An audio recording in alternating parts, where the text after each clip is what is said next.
In the heart of the city, amidst the relentless symphony of ambition and success, lived a man named Alexander Sterling. He was a titan of industry, a millionaire CEO whose name was synonymous with power and wealth. His days were a whirlwind of high-stakes meetings, billion-dollar deals, and a calendar that left no room for breath, let alone connection. Alexander had built an empire from the ground up, but in doing so, he had also built walls around his heart, brick by solitary brick. He lived in a sprawling penthouse that overlooked the city, a gilded cage where the only sounds were the echo of his own footsteps and the hum of the stock market ticker. Loneliness was his silent business partner, a shadow that followed him from the boardroom to his empty home. One gray afternoon, seeking a brief escape from the suffocating silence of his office, Alexander found himself in a small, unassuming cafe tucked away on a cobblestone side street.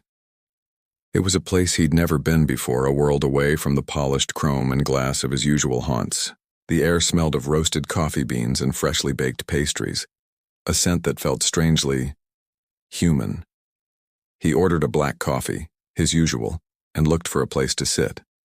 The cafe was bustling with conversation and laughter, sounds that felt foreign and almost intrusive to him. He found a small table for two by the window, a quiet corner where he could watch the world go by, unseen and undisturbed. He sat there, staring into the dark liquid in his cup, his mind already drifting back to quarterly reports and market projections. Just as he was about to lose himself completely in his world of numbers, a small, gentle voice pulled him back. "Excuse me, sir," it said. "Is this seat taken?" Alexander looked up, slightly annoyed at the interruption. His gaze met a pair of wide, luminous brown eyes belonging to a little girl. She couldn't have been more than 7 or 8 years old. She wore a soft pink beanie that covered most of her hair, and her smile, though faint, was genuine. She held a cup of hot chocolate with both hands, a small marshmallow peeking out over the rim. For a moment, Alexander was speechless. His world was one of assertive executives and calculated negotiations. An innocent question from a child was something he hadn't encountered in years. The usual sharp retort died on his lips. Something in her gaze, a mix of vulnerability and surprising strength, disarmed him completely. He found himself clearing his throat and hearing his own voice, softer than usual, reply, "No, it's not. Please have a seat." The little girl, whose name he would soon learn was Lily, carefully slid into the chair opposite him. She placed her hot chocolate on the table with a quiet clink. "Thank you," she said, her voice like tiny bells. "It's a bit crowded today." They sat in a comfortable silence for a moment. Alexander, a man who commanded boardrooms, felt oddly out of his depth. He didn't know how to talk to a child. "What did you say?" He watched as she took a careful sip of her drink, a small dab of whipped cream landing on her nose. She giggled, a pure tinkling sound that seemed to cut through the hardened layers of his heart. Without thinking, he reached over with his napkin and gently dabbed it away. "You've got a little something there," he said, a smile tugging at the corners of his own lips. "My name is Lily," she offered, her eyes sparkling. "What's yours?" "Alexander," he replied, "but my friends call me Alex." He hadn't used that name in a long time. It was the name his mother used to call him, before life had chiseled him into the formidable Mr. Sterling. Lily seemed to ponder this for a moment. "Alex," she repeated, tasting the name. "I like that. It's a kind name." Alexander was taken aback. No one had ever called his name kind. Powerful, yes, respected, certainly, but kind.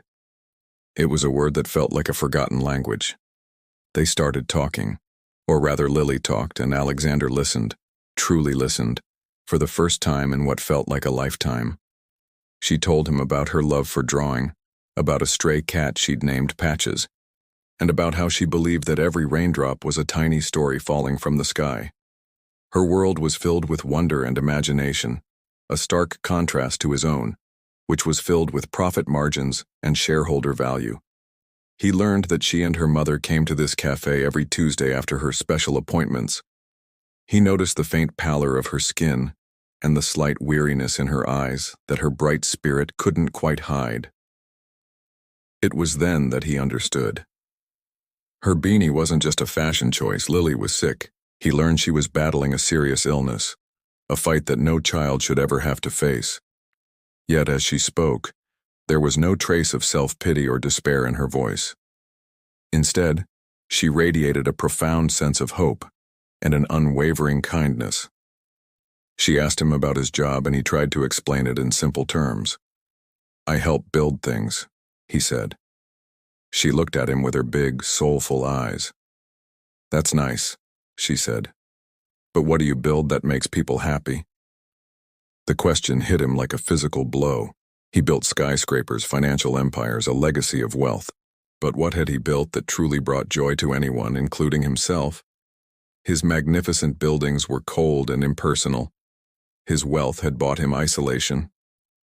In that moment, sitting across from a little girl with a marshmallow on her nose, Alexander Sterling, the Millionaire CEO, felt utterly and completely poor. Lily's words echoed in his mind, dismantling the very foundation of his life's work. "You know, Mr. Alex," she said, leaning forward as if sharing a great secret, "my mom says the most important things in life aren't things at all. They're moments like this one, us sharing hot chocolate and coffee." She smiled, and that simple, innocent smile was more valuable than any stock in his portfolio. He realized he had spent his entire life accumulating things, chasing a definition of success that had left him hollow. He had forgotten the value of moments of connection, of simple human kindness. He had been so busy building his empire that he had forgotten to build a life. That encounter in the cafe was a seismic shock to Alexander's soul. It was a wake-up call delivered by the most unlikely of messengers. He went home that night, but the familiar silence of his penthouse felt different. It was no longer a comfortable solitude. It was a profound emptiness. He saw Lily's hopeful eyes everywhere, in the glittering city lights, in his own reflection in the dark windows. He couldn't shake her question. "What do you build that makes people happy?" The next day, he did something he hadn't done in years. He canceled his meetings. He told his assistant he was taking a personal day. He went to the hospital where Lily had her special appointments and learned the full extent of her illness and the financial strain it was putting on her single mother. Without a second thought, without a single calculation of return on investment, Alexander made a decision. It was a decision that came not from his head, but from a part of his heart he thought had long since turned to stone. He arranged to cover all of Lily's medical expenses anonymously. He set up a foundation dedicated to helping families with critically ill children, an organization designed to build something that truly mattered: hope. He didn't do it for the publicity or the tax benefits.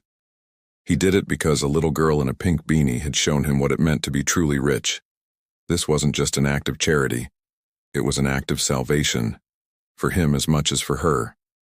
Alexander started visiting Lily regularly, not as a wealthy benefactor, but as her friend, Alex.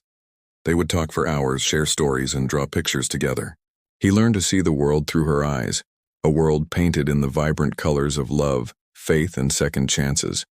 He found more joy in making Lily laugh than he ever had in closing a billion-dollar deal. A simple chance encounter, a single innocent question, "Is this seat taken?" had become the most significant transaction of his life. It was a powerful, touching reminder that the greatest healing doesn't come from medicine or money, but from the profound, life-changing power of love and human connection. Thank you so much for watching. If this story touched your heart, please remember to like, share, and subscribe to our channel for more inspiring content. We'd love to have you as part of our community. Until next time, take care.